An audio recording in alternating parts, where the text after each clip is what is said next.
Hola a todos. El tiempo de Adviento es un tiempo litúrgico de preparación para la venida de Jesús en su nacimiento.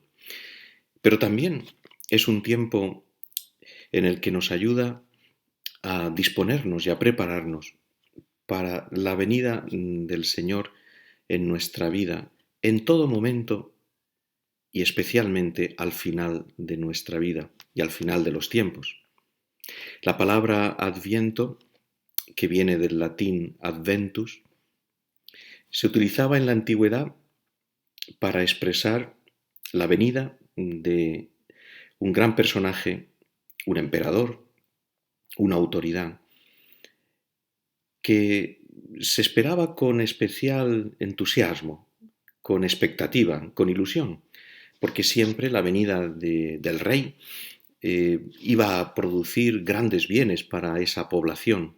Se esperaba que la venida del personaje más importante, de la autoridad más grande de la nación, trajera mejoras económicas, mejoras sociales, un bienestar mucho mayor. Incluso posiblemente también que se llevara a algún funcionario corrupto y estableciera un tiempo de justicia. La venida del rey o del personaje importante siempre era esperada con gran expectación, con gran ilusión, con gran alegría. Nosotros esperamos la venida de Jesús. Esperamos la venida de Jesús a nuestra vida y también en este mundo. Y por eso el tiempo de Adviento, en cierto modo, es un tiempo que explica lo que es nuestra vida en la tierra. Estamos aquí en la tierra, caminando hacia la tierra prometida, que es el cielo, en un continuo Adviento. Todos los días de nuestra vida los vivimos en un Adviento, en una expectación, en un deseo, en una esperanza de que el Señor venga a nosotros y nos traiga esa alegría, esos grandes bienes, esa transformación, esa nueva vida, esa regeneración espiritual que anhelamos en lo más profundo de nuestro corazón.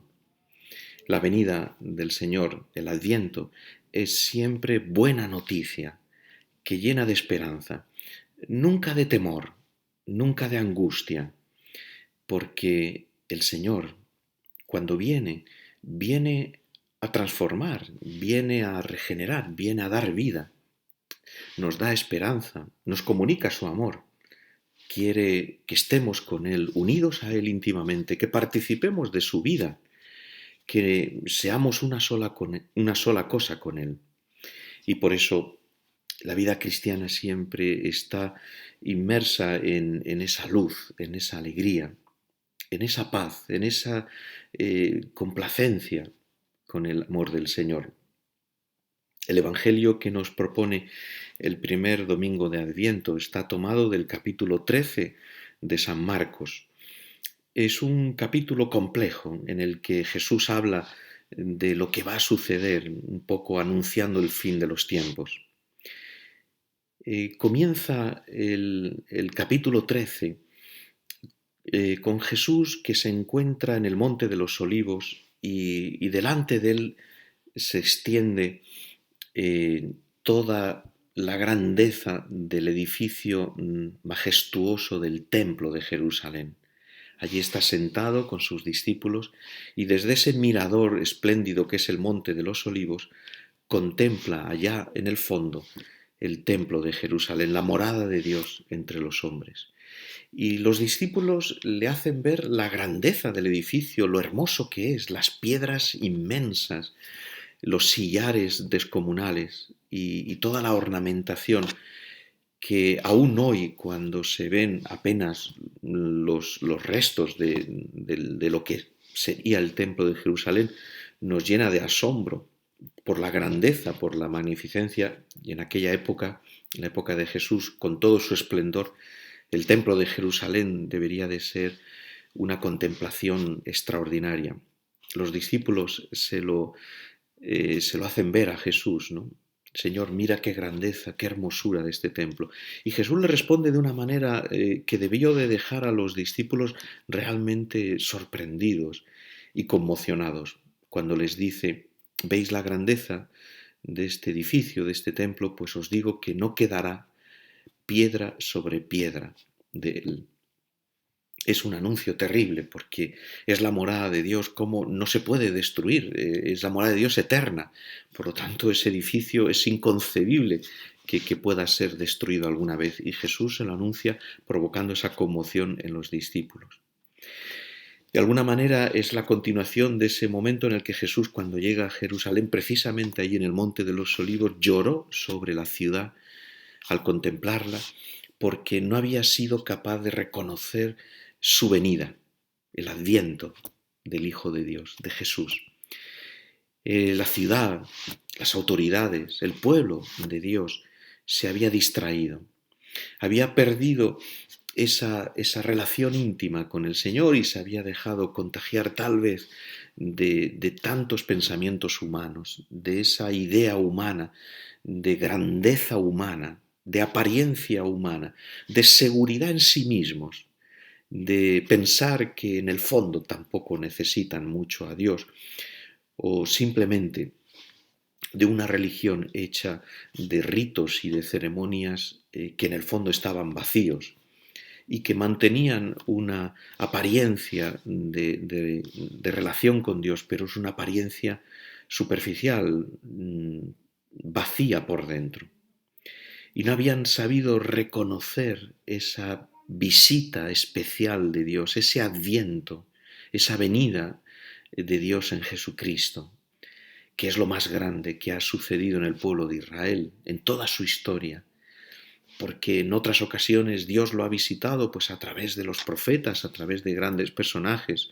Dios ha intervenido en la vida del pueblo de Israel de manera portentosa, como en la salida de Egipto, cuando cruzó las aguas del Mar Rojo, en tantas batallas en las que Dios tomaba parte a favor de su pueblo y salía el pueblo de Israel vencedor de todos sus enemigos hasta llegar a entrar en la tierra prometida y poseerla.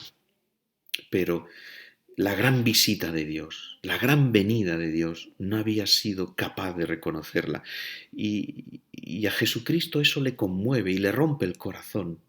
Y por eso allí en el Monte de los Olivos, al contemplar la ciudad de Dios, lloró amargamente, porque sabía lo que significaba que el pueblo de Dios no fuera capaz de reconocer la visita de Dios, la venida de Dios. Eso significaba que entonces el pueblo de Dios estaba expuesto a todos los males del mundo, a vivir en la oscuridad, porque solo Dios trae la luz. Y por eso anunció esta terrible profecía de este templo maravilloso, que es lo más importante de la ciudad de Yahvé, de la ciudad de Jerusalén, el templo, lo más sagrado, la morada de Dios, va a ser destruido. Y si el templo va a ser destruido, todo va a desaparecer, todo va a ser destruido, todo va a caer en una ruina tremenda y dolorosa. Y nos hace ver precisamente eso, que no tenemos que poner nuestra seguridad y nuestra confianza en nuestras fuerzas humanas. No podemos pensar de construir nuestra vida y nuestra relación con Dios apoyándonos solo en nuestras vidas, porque sabemos que por muy grande que sea ese edificio, por muy hermoso que pueda resultar, puede acabar en una ruina penosa, porque todo lo que no se construye sobre el amor de Dios, sobre el reconocimiento de Dios, de la importancia de Dios, de su vida divina, de acoger sus dones, todo lo que no sea construir sobre Dios, como dice el Salmo, si el Señor no construye la casa, en vano se cansan los albañiles.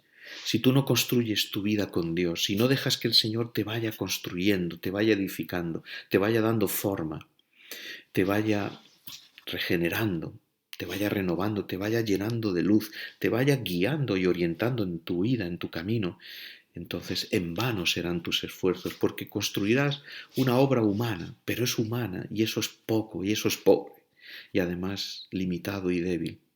y en cualquier momento se viene abajo, como tantas veces, por desgracia, hemos podido experimentar en nuestra propia vida.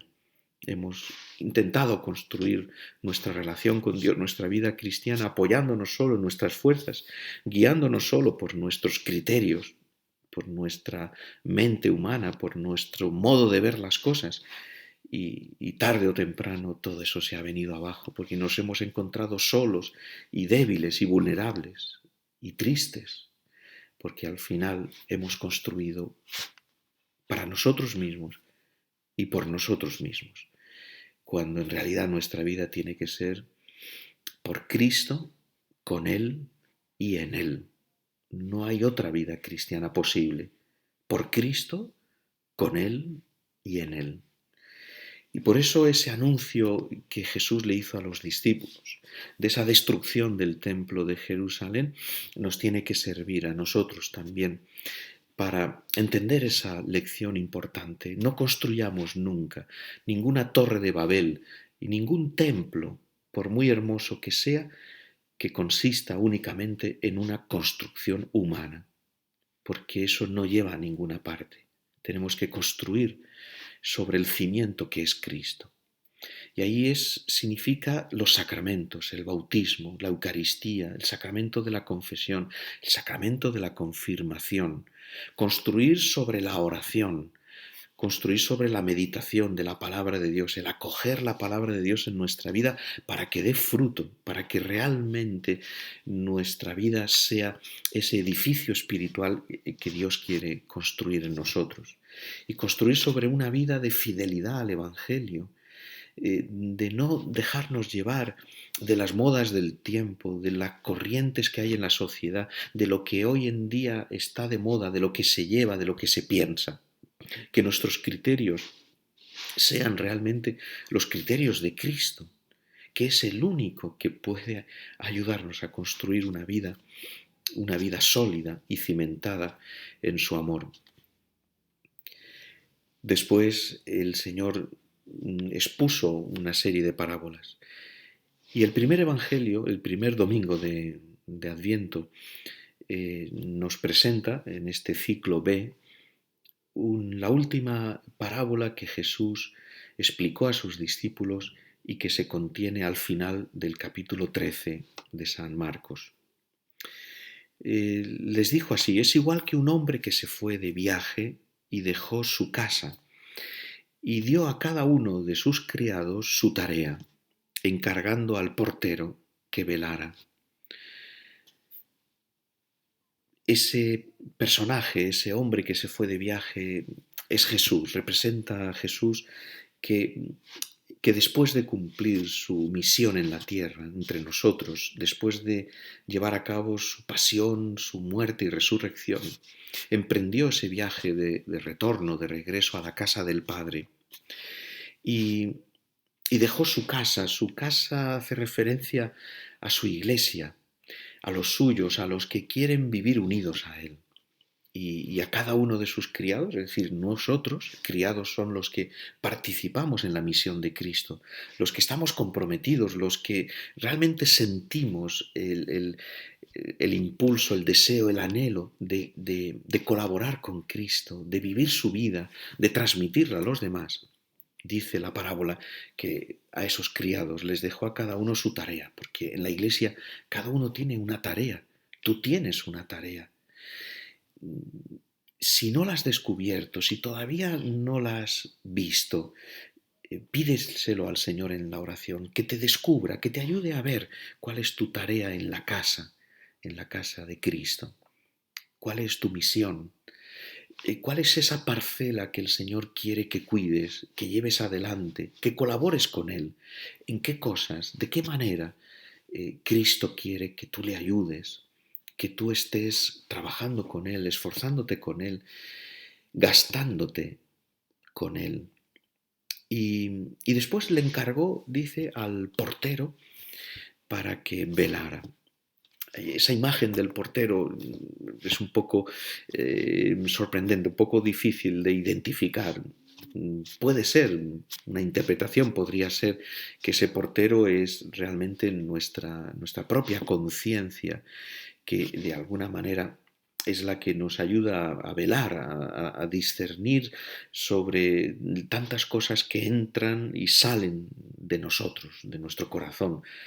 Tantos planes, tantos proyectos, tantos pensamientos, tantas cosas que de alguna manera entran en nosotros a través de los sentidos, a través de la vista, a través del oído, de tantas cosas que salen de nuestro corazón, como decía Jesús en otro momento del Evangelio, que de lo más dentro del corazón es de donde sale pues también las cosas malas que tenemos, ¿no? Y el portero es el que, en este caso la conciencia, es un poco la que vela, la que vigila, la que advierte, la que dice, cuidado, eso no está bien, eso no corresponde al amor de Cristo.